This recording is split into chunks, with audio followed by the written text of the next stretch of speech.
Hi అండి, నితీష్ బాబు ఛానల్కి స్వాగతం అండి. మేము పోలీస్ వర్గం రోజు అందరం కలిసి భోజనాలు తిన్నాము. అందరం ఇంట్లో చేసుకుంటాము, ఎవరింట్లో వాళ్ళు. కానీ గౌరక్క చాలా బాగా చేస్తారు. ఎవ్రీ ఇయర్ భోజనాలు పెడతారు. పోలీస్ వర్గం అంటే నాకు తెలిసినంత వరకు కార్తీక మాసం నెల రోజుల పాటు నియమంగా పాటించిన వారు అమావాస్య మర్నాడు మార్గశిర మాసం మొదటి రోజు అయిన పాడ్యమి రోజు దీపాలు వెలిగిస్తారు. ఆ రోజుతో కార్తీక మాసం పూర్తయినట్టు. ఆ రోజునే పోలీపాడ్యమి లేదా పోలీస్ వర్గం అంటారు. ఇంతకీ ఆ పేరు ఎలా వచ్చింది, పోలీ అంటే ఎవరు చూద్దాము. పోలీ అంటే పూర్వము ఒక గ్రామంలో ఒక ఉమ్మడి కుటుంబము ఉండేది. ఆ కుటుంబంలో 5 కోడళ్ళు ఉండేవారు. వారిలోని చిన్న కోడలి పేరు పోలి.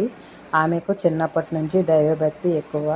కానీ అదే భక్తి అత్తగారికి కంటగింపుగా మారింది. తనలాంటి భక్తురాలు మరొకరు ఉండరని, తనదే నిజమైన భక్తి అనే అహంభావంతో ఉండేది.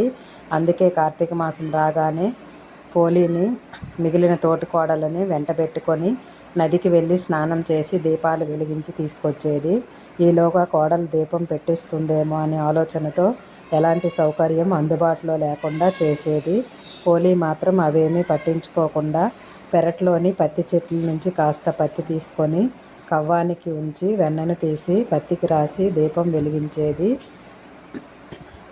ఇలా కార్తీక మాసం అంతా నిర్విఘ్నంగా దీపాలను వెలిగించేది పోలి. చివరకు మార్గశిర అమావాస్య రోజు రానే వచ్చింది. కార్తీకం చివరి రోజు కాబట్టి ఆనాడు కూడా నదీ స్నానం చేసి ఘనంగా దీపాలను వదిలేందుకు అత్తగారు బయలుదేరింది. వెళుతూ పోలీకి ఆ రోజు కూడా దీపాలను వెలిగించే తీరిక లేకుండా పనులన్నీ అప్పగించింది.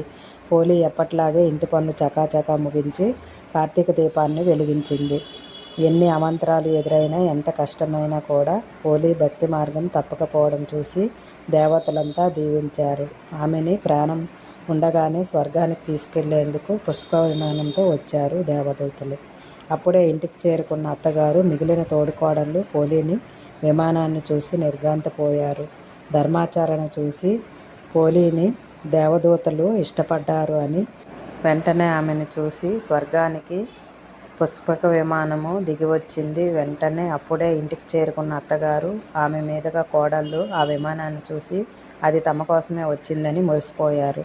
కానీ అందులో పోలి ఉండేసరికి నిర్ఘాంతపోయారు.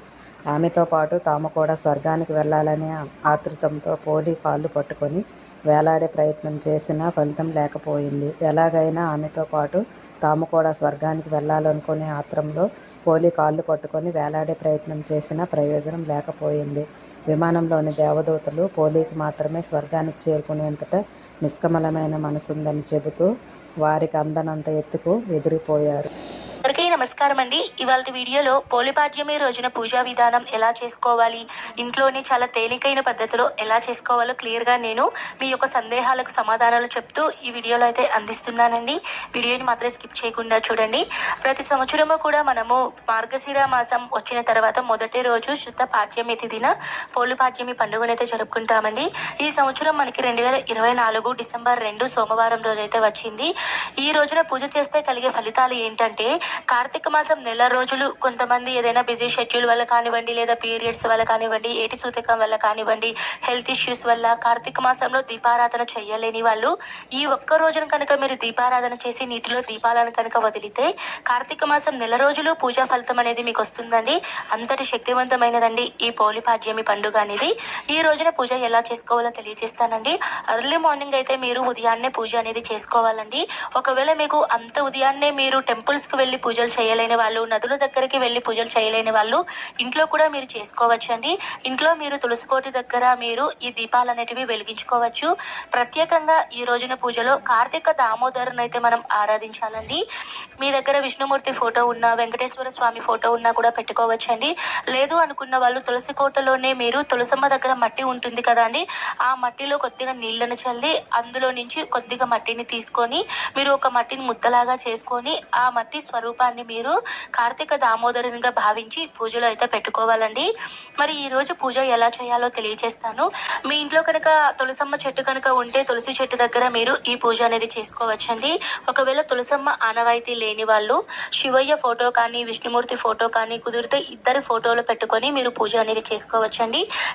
వీడియో చూశారు కదా,